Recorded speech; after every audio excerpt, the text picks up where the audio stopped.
Hello నమస్తే అండి. నేను doctor Greeshma, fertility consultant, 49 fertility centre Kukatpally. ఈరోజు మనం ఎండోమెట్రియోసిస్కి మనకి డైట్ ఏ రకంగా తీసుకోవాలి, సో ఆ విషయం గురించి మాట్లాడుకుందాం. సో ఇప్పుడు నార్మల్గా మనకి ఎండోమెట్రియోసిస్ అంటే ఏంటి అంటే, ఇప్పుడు మనకి లోపల గర్భాశయం ఉంటుంది కదా, దాని లైనింగ్ని ఎండోమెట్రియం అంటారనమాట.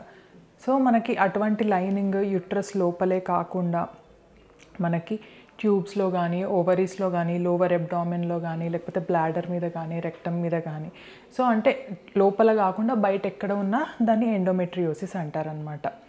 సో మనకి ఎండోమెట్రియోసిస్ టైంలో ఏంటి అంటే సిమ్టమ్స్ ఏ రకంగా ఉంటాయి అంటే, మనకి ఎండోమెట్రియోసిస్ టైంలో పీరియడ్స్ అనేవి చాలా పెయిన్ఫుల్గా ఉండడము, క్రానిక్ లోవర్ అబ్డామినల్ పెయిన్ కానీ, మనకి ఇంటర్కోర్స్ సమయంలో కూడా చాలా పెయిన్ కానీ, ఫెటీగ్ కానీ, మనకి డైజెస్టివ్ ఇట్లా ప్రాబ్లమ్స్ ఉండడం కానీ, లేకపోతే మనకి యూరిన్ పోయడంలో ప్రాబ్లం కానీ అట్లా, సో ఇన్ఫర్టిలిటీ, సో ఇట్లా చాలా రకాలుగా మనకి ప్రెజెంట్ చేయొచ్చు అనమాట ఎండోమెట్రియోసిస్.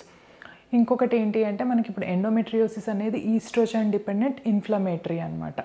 సో మనకి ఎండోమెట్రియోసిస్ ఉన్న వాళ్ళలో ఏంటి అంటే చాలా రకాలుగా ఇన్ఫ్లమేషన్ అనేది ఉంటుందన్నమాట ఆ హార్మోన్స్ వల్ల, మనకి ఈస్ట్రోజన్ హార్మోన్ వల్ల. దీనివల్ల ఏమవుతుంది, మనకి లోపల అతుకులు, ఇప్పుడు మనకి ఎండోమెట్రియోసిస్ ఉన్న వాళ్ళకి, ఓవేరియన్ ఎండోమెట్రియోసిస్ ఉన్న వాళ్ళకి ఓవరీస్ కూడా రెండు అతుక్కోవడము, సో ఇట్లా ఎడెషన్స్ అనేవి కూడా చాలా చూస్తుంటాం, మనకి సిస్ట్లు అనేవి ఫామ్ అవ్వడము ఆ రకంగా. సో మరి ఇది ఈస్ట్రోజన్ డిపెండెంట్ ఇన్ఫ్లమేటరీ కండిషన్ కాబట్టి మరి డైట్ ఏ రకంగా తీసుకోవాలి ఎండోమెట్రియోసిస్కి అంటే, ఇప్పుడు మనకి ఒమేగా 3 ఫ్యాటీ యాసిడ్స్ అనమాట. ఈ ఒమేగా 3 ఫ్యాటీ యాసిడ్స్ అనేవి ఏంటి అంటే యాంటీ ఇన్ఫ్లమేటరీ అనమాట.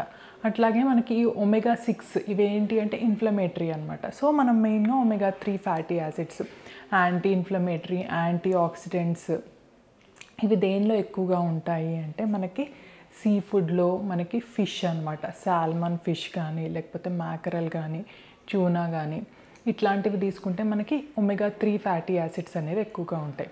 సో ఇప్పుడు ఒమేగా 6 ఫ్యాటీ యాసిడ్స్ అనేవి ఇప్పుడు చికెన్లో, ఇది పోర్క్లో, ప్రాసెస్డ్ మీట్లో, వీటిల్లో ఉంటాయన్నమాట. సో మనం యూజువల్గా ఒమేగా 3 ఫ్యాటీ యాసిడ్స్ అనేవి ఎక్కువగా తీసుకోవాలి. అట్లాగే మనకి ఈ రెడ్ మీట్ అనేది కూడా తగ్గించాలన్నమాట ఈ ఎండోమెట్రియోసిస్ ప్రాబ్లం ఉన్న వాళ్ళు. సో వీటిల్లో ఏంటి అంటే మనకి ఇన్ఫ్లమేషన్ అనేది ఎక్కువగా అవుతుంది అనమాట.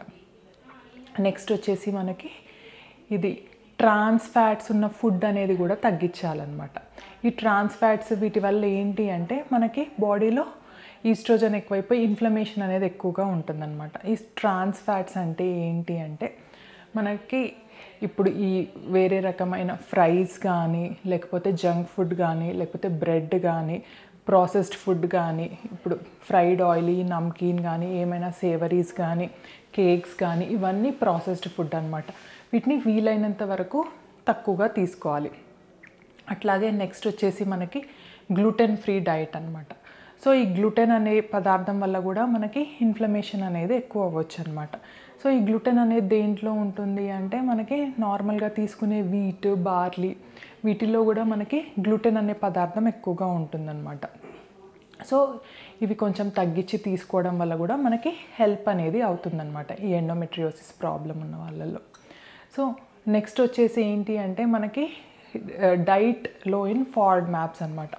ఫార్డ్ మ్యాప్స్ అంటే ఏంటి అంటే ఇది ఫెర్మెంటబుల్ ఆలిగోసాకరైడ్స్, ఇట్లా మోనోసాకరైడ్స్, పాలీఇనాల్స్ ఇవి అంటాం అనమాట. సో మనకి స్టడీస్ ఏం చెప్తున్నాయి అంటే ఈ ఫార్డ్ మ్యాప్స్ అనేవి కూడా తక్కువ ఉన్న డైట్ తీసుకోవాలి. సో ఇవి దేంట్లో ఉంటాయి ఫార్డ్ మ్యాప్స్ ఎక్కువగా అంటే మెయిన్గా డైటరీ ఫుడ్లో అనమాట. సో మనకి ఫార్డ్ మ్యాప్స్ తక్కువ ఉండే డైట్ అంటే మనకి డైరీ ఫుడ్ అనమాట. అంటే ఈ మిల్క్ కానీ, యోగర్ట్ కానీ ఇట్లా అనమాట, మనకి డైరీ పాల పదార్థాలు అట్లాంటివి. నెక్స్ట్ వచ్చేసి మనకి ఇంకా ఈ బ్రెడ్స్ ఇట్లాంటివన్నీ కూడా, ఇంకా వచ్చేసి కొన్ని రకమైన బీన్స్, లెంటిల్స్, సో ఇవన్నీ కూడా మనం తగ్గించి తీసుకోవాలన్నమాట. వీటి వల్ల ఏమవుతుంది అంటే నార్మల్గా ఈ ఫార్డ్ మ్యాప్స్ ఈ ఫుడ్ వల్ల మనకి గట్ బ్యాక్టీరియా ఉంటుంది కదా, సో ఈ ఫుడ్తో ఇంటరాక్ట్ అయ్యి మనకి గ్యాస్ అవి ప్రొడ్యూస్ అవ్వడం వల్ల సో మనకి ప్రాబ్లం అవుతుందన్నమాట. సో మెయిన్గా ఈ ఫార్డ్ మ్యాప్ లో డైట్ అనేది మనకి ఇరిటబుల్ బowel సిండ్రోమ్లో ప్రిస్క్రైబ్ చేస్తామన్నమాట. కాకపోతే మనకి కొన్ని పేపర్స్ ఈ డైట్ అనేది ఎండోమెట్రియోసిస్లో కూడా హెల్ప్ చేస్తుంది అని చెప్తున్నారనమాట.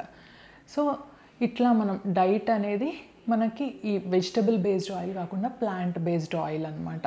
సో అంటే మనకి ఫ్లాక్స్ సీడ్ ఆయిల్ కానీ, హెంప్ ఆయిల్ కానీ, కెనోలా ఆయిల్ కానీ, సో ఇట్లాంటివి కొన్ని మనం తీసుకోవాలన్నమాట. సో మనం డైట్ కూడా జాగ్రత్తగా ప్లాన్ చేసుకొని ఇన్కార్పొరేట్ చేసుకోవాలి.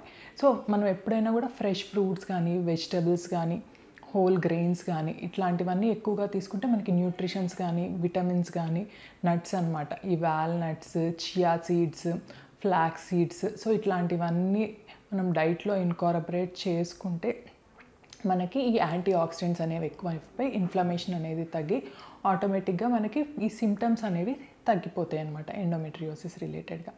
సో నెక్స్ట్ వచ్చేసి మనకి ఎక్సర్సైజ్ అనమాట. ఎక్సర్సైజ్ అనేది హెల్ప్ చేస్తుందా ఎండోమెట్రియోసిస్కి అంటే డెఫినెట్గా మనకి ఎక్సర్సైజ్ చేయడం వల్ల ఏంటి అంటే గుడ్ హార్మోన్స్ అనమాట.